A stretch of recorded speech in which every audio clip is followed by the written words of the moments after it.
में संपूर्ण लॉकडाउन लगा हुआ है और ऐसे में जो सरकार का नया अध्यादेश जारी होती है उसके बारे में भी जानकारी चाहिए और जानना जरूरी है, क्योंकि बिहार में जब से लॉकडाउन हुआ है पूर्व में 1 साल से लॉकडाउन चल रहा है और ऐसे में सभी शिक्षण संस्था जो है वो बंद पड़ा हुआ है। तो ऐसे में हमारे बीच आज जिला परिषद साहब हैं, गौराबोराम पश्चिमी के हैं, 5 साल से जिला परिषद हैं और लगातार जो है 4 साल से ज़्यादा इनको शिक्षा समिति के अध्यक्ष भी बने हुए हो गए हैं। तो कुछ जानकारी लेंगे कि क्या कुछ तैयारी है और शिक्षा को लेकर खास करके क्या तैयारी है और आपकी क्या तैयारी है और आपने कहाँ तक प्रयास किया शिक्षा को लेकर, और बिहार सरकार जो वर्तमान में अभी है उनकी क्या तैयारी चल रही है।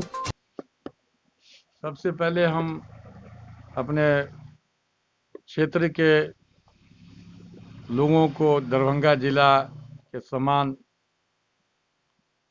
वासियों को दुख के साथ ही ईद का मुबारकबाद देता हूँ। और आप शिक्षा के बारे में सवाल किए हैं, तो हालात जो है आपके सामने में है।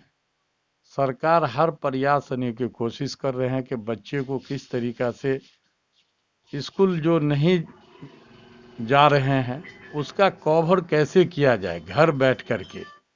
उसके लिए टीवी के माध्यम से भी 8वां 9वां और 10वीं क्लास और 11वीं यानी इंटर का कोर्स जो है टीवी के माध्यम से भी किया जा रहा है और ऑनलाइन भी बहुत सारे बच्चे जो है देखते हैं कि पढ़ते रहते हैं। और ये मसला एगो हमारे बिहार का नहीं है, पूरे हिंदुस्तान का है और देखा जाए तो पूरा मलया के वर्ल्ड का यही हाल है।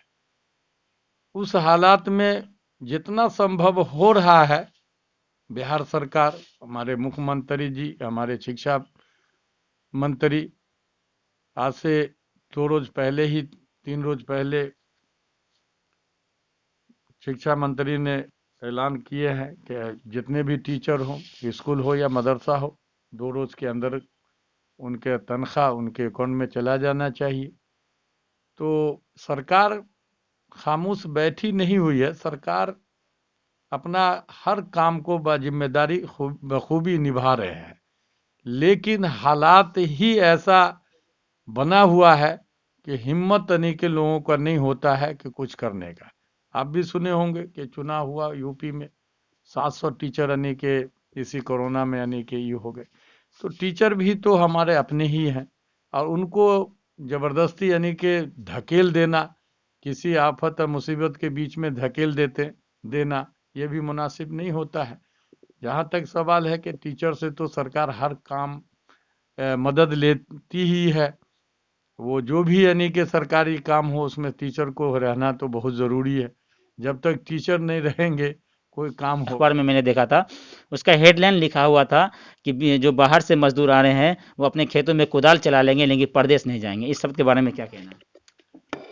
हाँ, एक मैंने इंटरव्यू दिया था एक जन अखबार में, तो उसके लिए हमारी सरकार भी एकदम चौक चौबंद है। और अभी जो है मई और जून का जो है राशन जो है हम लोग मुख्यमंत्री नीतीश कुमार के तरफ से मलिया फ्री यानी कि जनता को दिया जा रहा है, जिसमें 8 करोड़ समथिंग कुछ लोग हैं। और मनरेगा के माध्यम से बहुत पैसे यानी कि रिलीज कर दिया गया है, लेकिन बहुत अफसोस इस बात होता है कि हर वक्त कोई न कोई सामने आ ही जाता है। अब जैसे कि अगर हम मनरेगा का काम भी अगर सरकार कोई करवाना शुरू करे तो अब बरसात आ जाएगा। अब बरसात में अगर काम हम लोग चालू करवा भी रखें, लेकिन बारिश की वजह से न मिट्टी मिलेगा न कुछ मिलेगा, तो हर तरफ से मान लिया कि समझिए कि परेशानी ही सामने आ रहा है।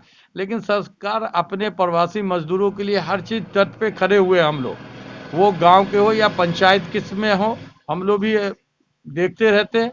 यहाँ तक कि माननीय मुख्यमंत्री जी तो अपने कार्यकर्ता को ही आदेश दे दी है कि आप लोग घूम करके हर काम का यानी कि देखभाल करें। जैसे जन वितरण प्रणाली पे भी जा करके आप देख सकते हैं, कोई अगर मनरेगा का काम हो रहा है तो उस पर भी आप जाके देख सकते हैं। तो ये मान लीजिए कि नीतीश कुमार अपने वर्कर को भी इसमें इन्वॉल्व कर दिए हैं कि ये आपदा के टाइम में आप लोग भी थोड़ा सा पब्लिक को मदद करें। अच्छा सर, एक और सवाल है, आने वाला जो बाढ़ का पानी है विगत कुछ ही दिनों में बाढ़ का पानी का भी आवागमन होने वाला है, तो उसकी क्या तैयारी चल रही है अभी? आज से करीब हम 15-20 रोज पहले इत्तेफाकन हमने ब्लॉक गए थे गोराबोड़म। तो सीओ के ऑफिस से जब सीओ से हमने बातचीत किए तो कुछ मलिया पेपर रखा हुआ था। तो वो पेपर हमने कहा ये ऐसे क्यों आप लोग पेपर रखे हुए हैं? तो उन्होंने कहा कि भैया बिफोर यानी के सरकार का आदेश है कि पिछले बार कुछ शिकायत था आकिब बाबू, जो हम लोग भी देखते थे और सुनते भी थे, कंप्लेन भी आया कि बहुत सारे लोगों को, जैसे दरभंगा जिला में कि 20,000 आदमी को 6,000 वाला पैसा नहीं मिला। तो वो ऐसे हर बहुत जिला का है जो शिकायत माननीय मुख्यमंत्री के तक पहुंचा। तो माननीय मुख्यमंत्री इस बार जो है बिफोर जिनको पैसा मिला उनको भी, जिनको नहीं मिला, तो जिनको नहीं मिला किस कारण से नहीं मिला, उनका अकाउंट ठीक नहीं रहा या अकाउंट नंबर में गड़बड़ी है, वो हम लोग 1 महीना बिफोर से ही तैयारी कर रहे हैं कि आने वाले अगर सैलाब आया या बाढ़ आया तो हमारे जनता को ये जो सरकारी लाभ में कोई तरह की दिक्कत नहीं हो, वो हम लोग मल्लिया के फूलन फालन तैयारी कर चुके हैं। और इंशाअल्लाह अगर कोई ऐसा आपदा आएगा तो हम लोग उसका भी मुकाबला करने जिला की। परिषद का जो क्षेत्र होता है, यानी जिला परिषद का मतलब ये होता है कि छोटा विधायक, मिनी विधायक के रूप में होते हैं। तो आपका जो क्षेत्र है, क्या आपने उसके लिए क्या तैयारी की, या फिर उससे प्रकोप से बचने के लिए क्या कुछ आपने प्रयास किया है?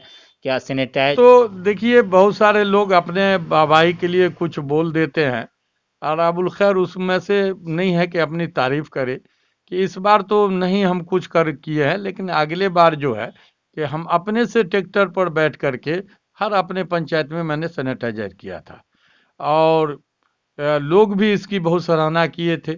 लेकिन इस बार मल्लिया के सरकार के माध्यम से बहुत अच्छा व्यवस्था है कि मास्क वगैरह का, और सारे मुखिया वगैरह शायद ऑर्डर भी दे दिए हैं और बहुत जल्दी अपने स्तर से पंचायत में लोग बंटवारा करेंगे। और वैसे भी हम अपने जो 15वां वित्त से जो खर्च करने का जो मुखिया को भी है आदेश, तो हमने सोचा कि जिला परिषद का भी होगा आने के, तो हम भी एक लेटर लिख दिया है हम अपने डीडीसी को कि मेरे फंड में भी जो अगर 5वां वित्त का पैसा है तो 5 लाख रुपया जो है ये कोरोना आने के इसमें खर्च करने का हम भी आदेश दे दिए हैं। अच्छा, ईद को लेकर क्या तैयारी है? क्योंकि कोरोना काल है, ऐसे में ईद जो है खुले में नहीं मना सकते हैं। तो पिछले साल के भांति इस साल का ईद कैसा रहेगा, या उससे पहले जो ईद का जो नमाज है वो खुले मैदान में हुआ करता था, लेकिन इस बार क्या, क्योंकि आप जिला परिषद है तो आप जिस गांव से बिलोंग करते हैं, ये नारी जो पंचायत पड़ता है वहां से आप बिलोंग करते हैं, ये आपका पैतृक गाँव है, तो वैसे इस क्षेत्र में और खास करके आपके यहाँ क्या व्यवस्था की गई है? क्या संदेश देंगे आप अपने जनता नहीं, को? हम अपने मल्लिया के जनता से क्या, हम अपने सारे मुसलमान भाई से गुजारिश करता हूँ कि हम एक बात जरूर कहते हैं कि हम मुसलमान हैं, हम ईमान वाले हैं, हमको मानने का जज्बा होना चाहिए। अगर हम किसी अपनों के बड़ों के बात मानेंगे तो समझिए कि हम अल्लाह के बात भी मान रहे हैं, अल्लाह के रसूल की भी बात को मान रहे हैं। तो अगर सरकार, एक उलमा जो है उनका मैंने तकरीर सुना है कि अगर सरकार कोई नियम बनाता है या कोई कानून बनाता है और उसको मानना जो है हम लोगों को वाजिब हो जाता है, मतलब जैसे कोई नमाज हम पढ़ते हैं वाजिब है तो पढ़ना ही है, उसी तरीका सरकार जो नियम बनाता है उसका मानना भी वाजिब है, उसका उल्लंघन नहीं करना चाहिए। अब हमारे बिहार में सरकार ने ईदगाह में हो सकता है कि नमाज नहीं हो सकता है, तो मस्जिद में एक बार नहीं हो 2 बार कर लें, 3 बार कर लें, लेकिन ये 2 साल से ये प्रॉब्लम है। नहीं तो लोग धूमधाम से बजाते, पुलिस के भी भेज देते, सरकार भेजते थे कि भाई जाकर के कोई ईदगाह वगैरह को अपने जाके वहाँ पे ड्यूटी लगाए, कोई तरह का बात नहीं हो। हमने देखा कि बाकरगंज के मस्जिद को, रोड को जाम कर दिया जाता था नमाज के लिए। लेकिन हालात ऐसा है कि इसलिए थोड़ा सा लोग अपने बचें और दूसरों को भी बचावें। तो मस्जिद में अगर एक बार नहीं हो सकता है तो 2 बार पढ़ने का है, हम लोग पढ़ सकते हैं। और लोग अपने भी बचें और अपनों को भी बचावे और दूसरों को भी बचावे, ये बहुत ज़रूरी है।